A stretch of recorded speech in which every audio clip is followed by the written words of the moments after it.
a standing ovation because I think it's joyful. Do you know how to do a standing ovation? No, sure. Do you know how to do a standing ovation? Would you like to start doing what we've come here to see to do? Yes, I have. I have started to come to see to start. I've started. I really started. I started a long time. 40 years ago, actually. I started. When did you start? That's a long time. It's a long time. I'm not waiting. Well, we haven't seen each other at all. And now we're going to see each other. What's your name? Sorry? Sorry? Would you like to give a sorry a nice round of applause? It's either being created or create, you see. I mean, I've created you a sorry. Which I'm sorry. I'm sorry that I've created you a sorry. You're not sorry. I'm not sorry, actually. I am sorry. No, I am sorry. No, you're sorry. We're both sorry. I'm sorry, and you're just sorry. I was asked by Paradox to come and do something on create or be created, and I hope I got that across a little bit about how somebody feels pressurized to carry on being created and find it very hard to create something. What's going on? Who is this person? What is he doing here? Is he part of the evening? Is he actually doing something that we're supposed to be enjoying? He should be up there for a start. He should be in the right place. I reckon that if you change all your chairs this way, we'll have a bigger front row. Theatre is a strange thing. Theatre's been pocketed up like everything else has been. And there needs to be a place where voices come. You can spend your voices. You don't have to be an actor. You spend your voices, open them up, do something. I'm not a performer. I'm just doing things that are just coming to me. Just working directly.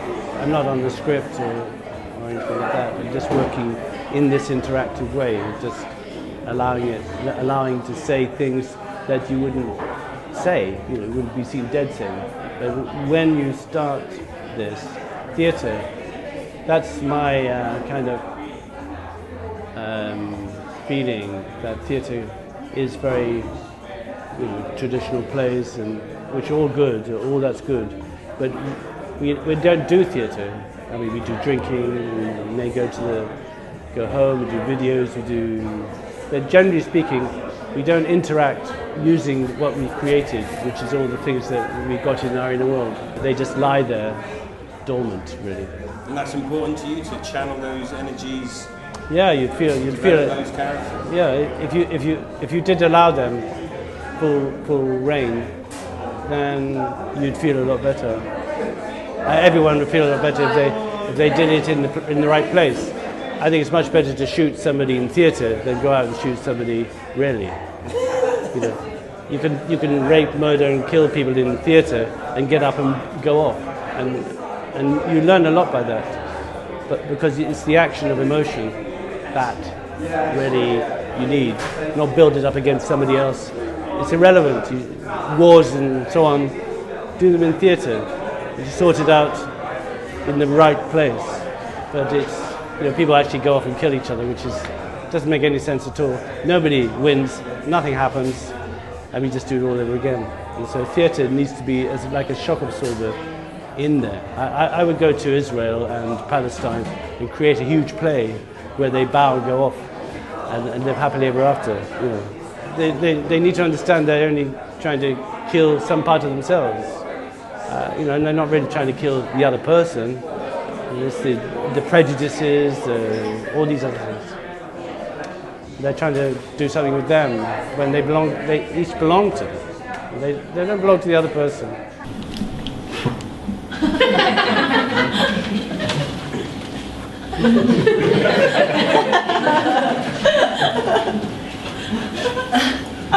I've been on Earth a long time.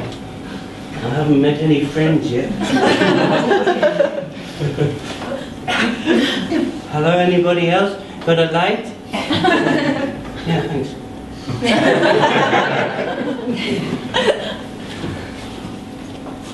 When you're holding your light up, everybody else looks dark? Have you ever experienced that? Have you ever held a candle? You can't see a bloody person. You can't see anybody. All that stuff with the lantern, you know, those people who go out in the... Can I have a bit of sound effects, please? You go out with this lantern like that. You know, Hollywood, they go, anybody there?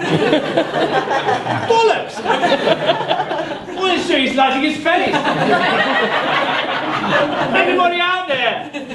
You should be able to see me if you're out there in the dark. No? Alright, I'm going in then. It's ridiculous. Anybody thinks it was a powerful light that shot off into the moors and saw Heathcliff running across the nude. So yeah! You're either the devil in the light or an angel in the dark. Gone now.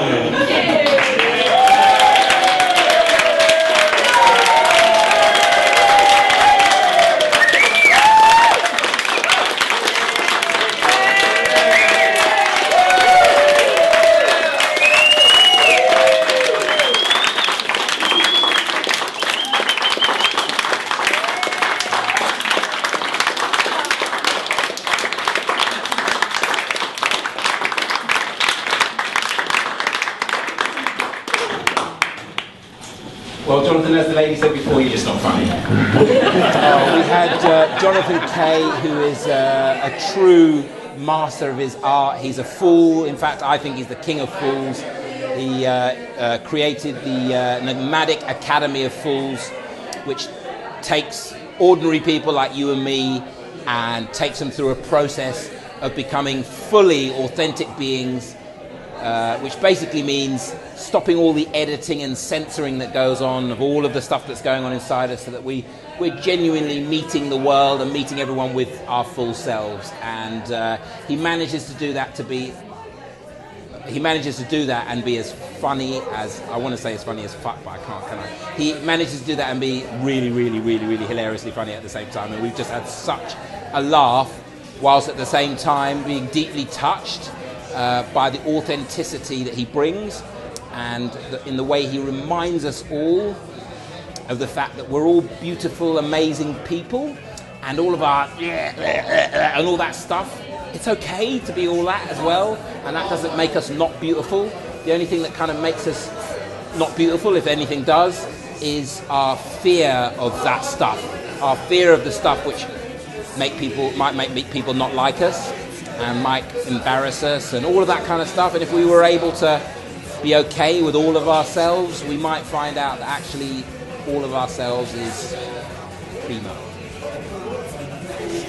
It opens up a lot of things. So if you're not, if you want to come to the place, you should come and just come and be part of the mumble bumble. People are very interesting here, highly interesting.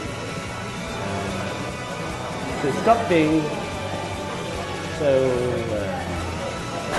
reticent and come along. And next week we've got Dr. Andrew Willoughby, who is a sort of Cambridge graduate, who really is a